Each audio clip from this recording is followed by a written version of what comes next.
বন্ধুরা, আমি সকাল থেকে আজকে ভিডিও করতে পারিনি, তার জন্য আমি এখন সন্ধ্যাবেলায় ভিডিওটা করছি। রাত্রে আজকে যা রান্না করব, রুটি আর সোয়াবিনের তরকারি করবো, আর কি সোয়াবিনের রেসিপি করব সেটা তোমাদেরকে দেখাচ্ছি। এখানে সোয়াবিনের জন্য আলু কেটে রেখেছি, আর এইখানে রেখেছি পেঁয়াজ, রসুন বাটা, আর এইখানে আদা বাটা আছে।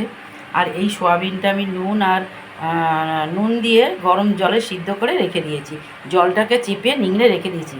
আর এইখানে সমস্ত যা যা মশলা লাগবে আমি পরে বলে দেবো, সেই মশলাটা গুলে রেখেছি। আর দেবো একটু, রুটির যেহেতু তরকারি জন্য একটু সস দেবো, ব্যাস, আর কিছু না। আমি এটা বানাতে থাকি, তারপরে আসতে। আলুগুলো ভাজা হয়ে গেছে, এই দেখো আমি লাল লাল করে আলুগুলো একটু হলুদ আর নুন দিয়ে ভেজে নিয়েছি। এইখানে সয়াবিনটাও যে সিদ্ধ করে রেখেছিলাম নুন দিয়ে, সেইটাকেও আমি একটু হলুদ দিইনি, এমনি একটু তেলেতে ভেজে নিয়েছি। এই যে ভাজা হয়ে গেছে। আর এইখানে কড়াতে তেজপাতা দিয়েছি, আর কিছু দেব না, ফোড়নে আর কিছু দেব না।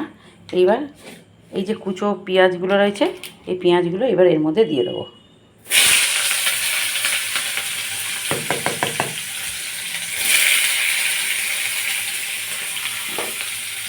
এই যে পেঁয়াজগুলো দিয়ে দিলাম। পেঁয়াজটা একটু লাল করে ভাজা হয়ে যাক। ভাজা হয়ে গেলে আদা আর রসুনটা এর মধ্যে দিয়ে দেবো, একটু লাল করে ভাজা হোক। এখানে পেঁয়াজটা ভাজা হয়ে গেছে, আমি আর তোমাদের দেখাইনি। এখানে রসুন আর আদা আমি দিয়ে দিয়েছি, এই যে রসুন আর আদা দিয়ে দিয়েছি।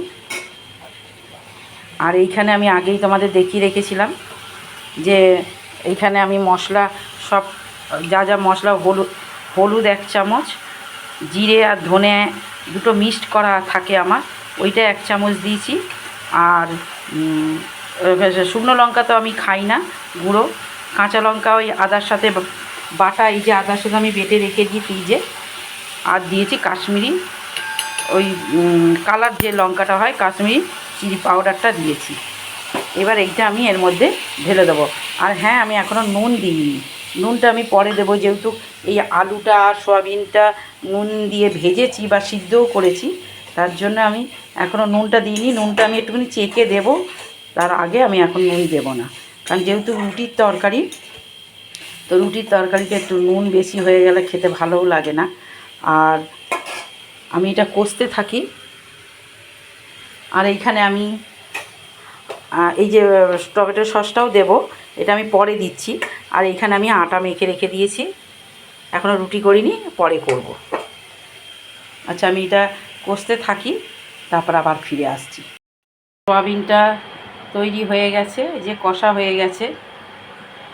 আমি একটু চেখে দেখেছিলাম একটু নুনের প্রয়োজন, তো আমি এইটুকুনি নুন দিলেই হয়ে যাবে আমার।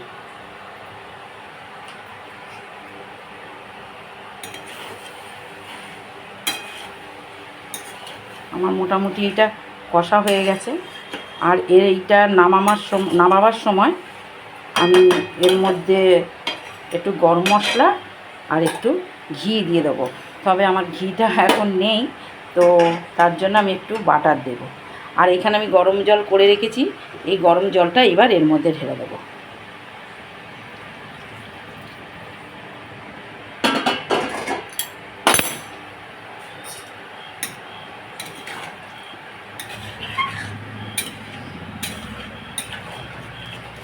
এবার এটা একটুখানি ফুটে যাক।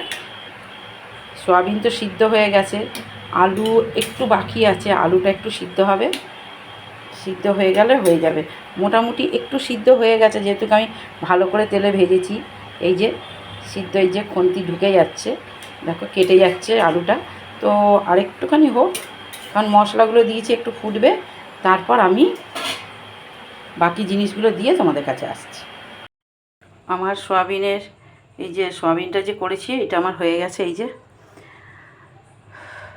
আর সয়াবিন ওই পাশে হতে হতে আমার রুটিটাও আমি করে নিচ্ছি, যে রুটিটাও আমার হয়ে গেছে। সয়াবিন আর রুটি রাত্রে খাওয়ার। আর এইখানে আমি সব পরিষ্কার হয়ে গেছে, বাসন মাজা হয়ে গেছে, সে গ্যাস পরিষ্কার সব হয়ে গেছে। এখানে সমস্ত মেজে আর এখানে জল ঝরতে দিয়েছি, তারপর আবার জল ঝরে গেলে এই র্যাকে তুলে দেবো। চলো আজকের মতন ভিডিওটা এখানে রাখছি, পরে আসছি আবার। খাওয়া দাওয়া হয়ে গেছে, এবার আমরা শুয়ে পড়বো। জানলা কপাট বন্ধ করা হয়নি এখনও, এইবার বন্ধ করব। প্রচণ্ড গরম, বাইরে হাওয়া দিচ্ছে। আমাদের সামনে একটা পুকুর আছে, পুকুরের হাওয়াটা আসে, অন্ধকারে দেখাতে পাচ্ছি না, তো সেই জন্যে এখন জানলা কপাট বন্ধ করা হয়নি, হাওয়া দিচ্ছে বলে। একটু পরে বন্ধ করে দিয়ে শুয়ে পড়ব। আর যাই হোক, আবার কালকে একটা ভালো ভিডিও নিয়ে আসব। আমার ভিডিওটা যদি ভালো লাগে, আমার রেসিপিটা ভালো লাগে, তাহলে একটা লাইক করুন। আর কিছু না, আজকের মতন ব্লগটা শেষ করছি।